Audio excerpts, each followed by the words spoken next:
The easiest way to defend against is just to up back. Few options that'll catch you in the air, especially Yeah. if you're far enough away.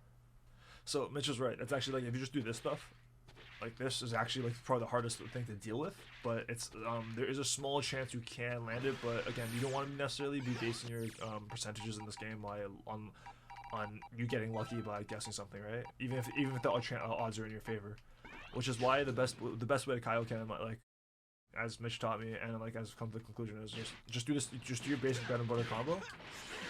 Oh my god, I can't even do it when I got people watching now. Boom, right?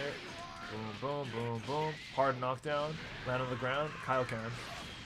There, you can start off. You can start off accordingly.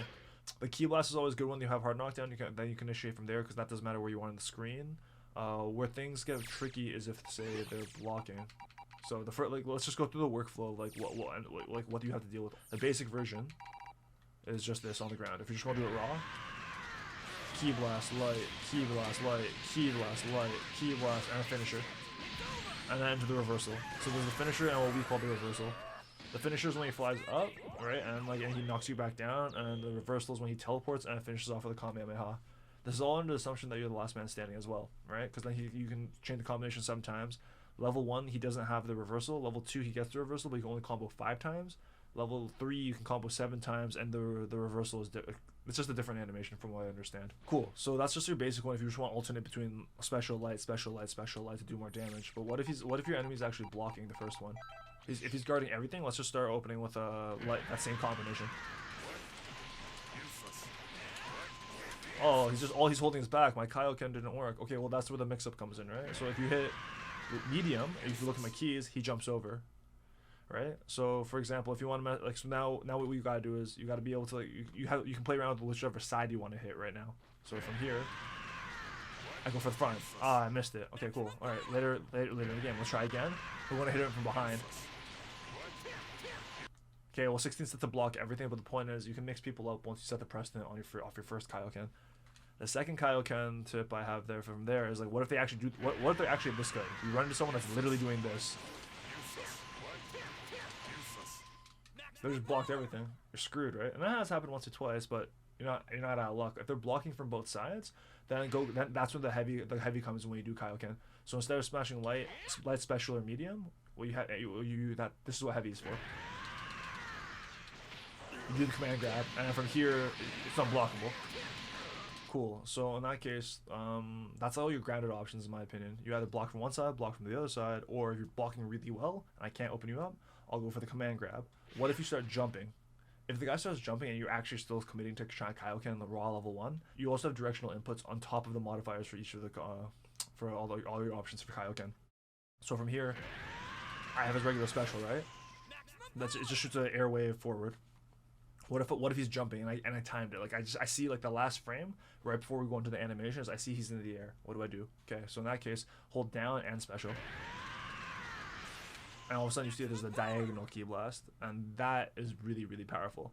If you have that, it's like what that means, even if they block it and they're jumping backwards, you've confirmed the Rekka, because the worst thing you can do right now if you choose to use raw is whiff, and then you see that cooldown where he goes like this.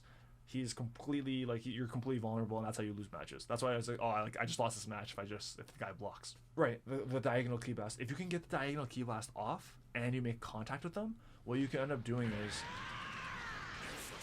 you can jump to the other side, and like because your medium will help you travel. No matter like even if they're far away or really high in the air, by the time they hit the ground after hitting them with Kaioken, you'll jump back up, catch them, and if they're still blocking that, you at least have a chance to go back and forth between all your little options within this little like 4-input movement. I guess the other things that I actually like, we're hitting this limit of my knowledge with Kaioken, but if you hold down, you can do like things like go low, right?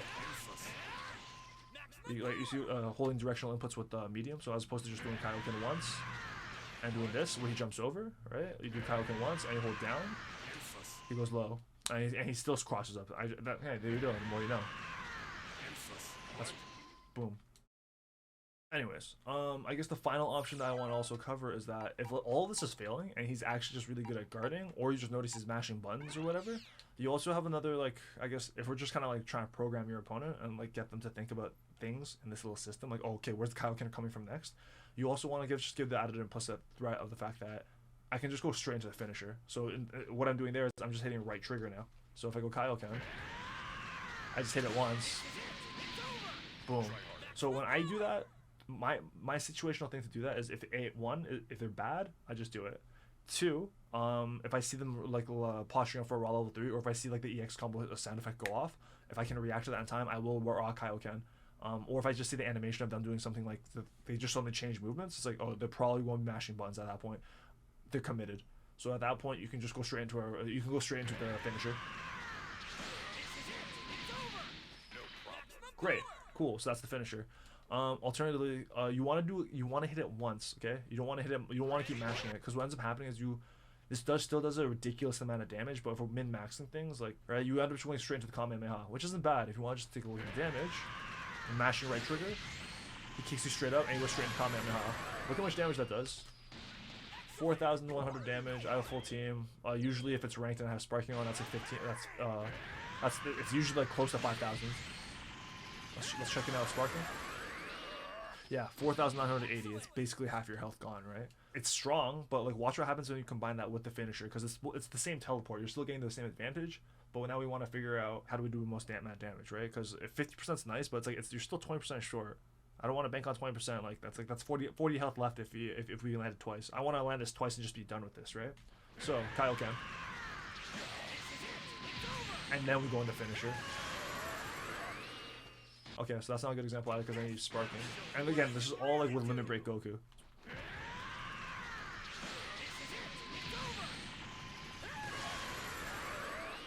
So 5,220, right? Okay, let's go spark.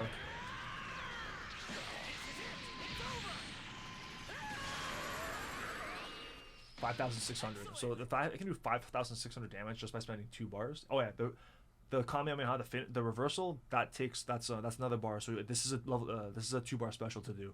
So if I have 7 bars after like getting my ass handed to me by a bunch of people, like that's actually like that's almost 4 Kaiokens to pull off, right? And that's 4 Kaiokens is 2 characters. So that's not a lot of effort if I can just catch him pushing buttons, so to speak, right? This isn't the best strategy to go off of, but it is a strategy that works with Baseku because he is incredibly strong, and like the damage output is insane. I guess if there's anything else I want to add to that, it's just at that point, once you have all this closed system of options, now you can start playing around, right? Cool. Let's just go straight into finisher. Just keep in mind, I like to either go finisher or combos. Don't try to intermingle. The moment you do a combo and then go into finisher, you've reduced your damage like crazy. Like watch. Let's just say I open with Ki Blast, or like you should do an X.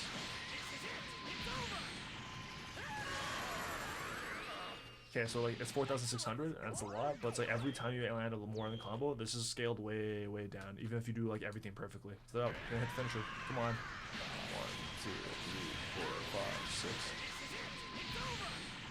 See, I did all of that. I barely scratched 4,000. It's like, or just go straight into finisher, right? But high risk, high reward. If you miss, if they block that, you're screwed. So yeah, so you just want to play around with it. Just read the room, read what they're doing, what your opponent's habits are, and then according from here you can like fake them out, and then just go straight into Kaioken when they think you're about to do something, right? That's basically how I kind of look at Kaioken. The only other times I'll go straight into like a technique, the only exception I can think of is like going straight into finisher off of like pressing one of those buttons is if they're blocking in midair, and I land the diagonal Ki Blast. Then I'll do this, because I'd rather get the confirm in midair, because I know they're going to be up in the air teleporting. Because sometimes like what happens is you hit them with the Ki Blast, they block it, and they go, okay, cool, I can relax now because it's going to come from the other side. But then you go straight into finisher, and then the finisher is still because the first one hasn't hit, you still do unscaled damage. So that's just another option for like however you want to maybe approach optimizing your Kaioken, or just like pathways to make sure you maximize damage, or like just kind of like seeing opportunities come up in the moment. If you guys got any other questions about that, let me know. That's my shtick on how to hit the Kaioken. I hope someone clips that.